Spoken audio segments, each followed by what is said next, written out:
This is the subject information video for the Faculty of Languages, GCSE French, German and Spanish.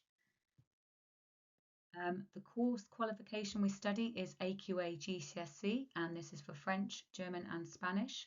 And you can sit two different papers within these courses, either foundation tier, which covers grades 1 to 5, or higher tier, which covers grades 4 to 9. This is a new look specification, with the first exam being sat in 2026, and we're very excited about this qualification. It's got some great new features which do differ from the current specification. I'd just like to talk you through the overview of topics which AQA are delivering and which we will be teaching. The course is divided into 3 distinctive themes. Theme 1, People and Lifestyle.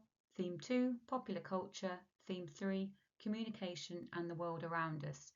At Key Stage 3 currently, we are light touch those topics. So when you start Key Stage 4, you will have a bit more of a foundation to be able to access the vocabulary and grammar for each of those themes. So looking at Theme 1, that is discussing relationships with others, friends and family, talking about healthy living and lifestyles, what makes a healthy living, what makes it bad choices in terms of healthy living, and then looking at education and work, thinking about your current studies and what your jobs you'd like to do.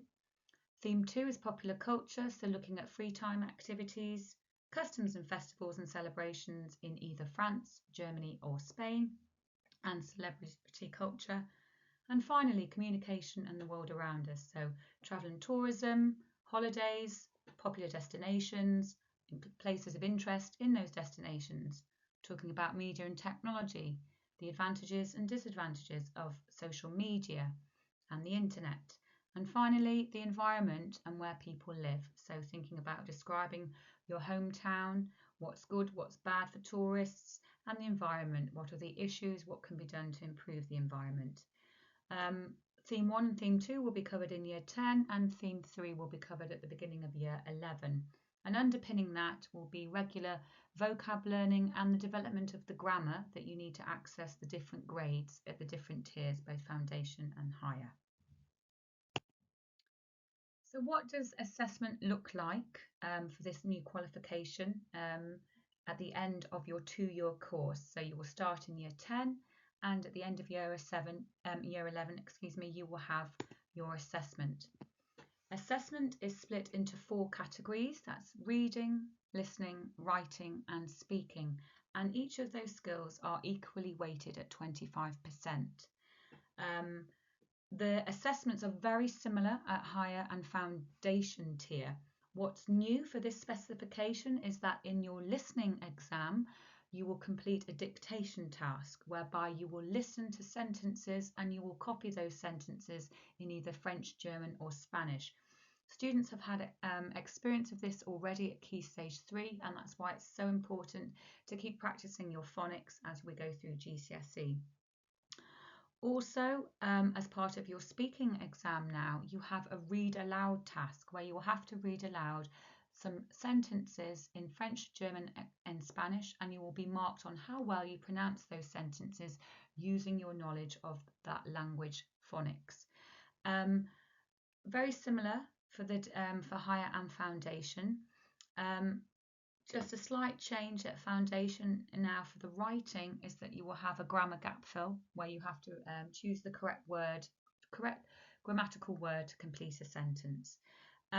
This is obviously skills that are being developed now, skills that will be carried on in Year 10, and skills by the time you're able to access your exams at the end of Year 11 with confidence, because we would have practiced all these different kinds of strategies, we will practice these different kinds of tasks as well.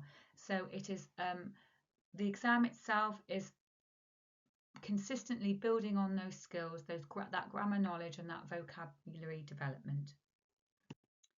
What does assessment look like in Year 10? And then obviously I've just discussed final year in Year 11 assessment. So for Year 10, your first assessment will be reading, writing, listening and dictation, and we will be getting a feel of how you're fitting into whether you are a foundation candidate or a higher tier candidate. Then the Year 10 exams will give you the experience of a full mock paper, so you are developing your awareness of what it feels like to sit those papers, and that will be in reading, writing and listening.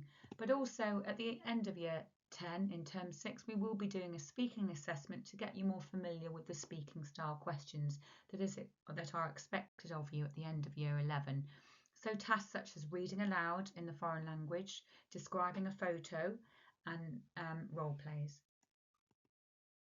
What are the expectations of homework within this course? You'll have weekly vocab challenges which are based specifically on the vocabulary that you need to know for your reading and listening exams. You will have fortnightly digital learning homework by way of Seneca or Memrise, Quizlet, BBC Biteside, Languages Online. These are great digital platforms in which to develop your language skills. We will be setting as well some reading, writing and translation tasks to support you in developing skills for those 3 tasks.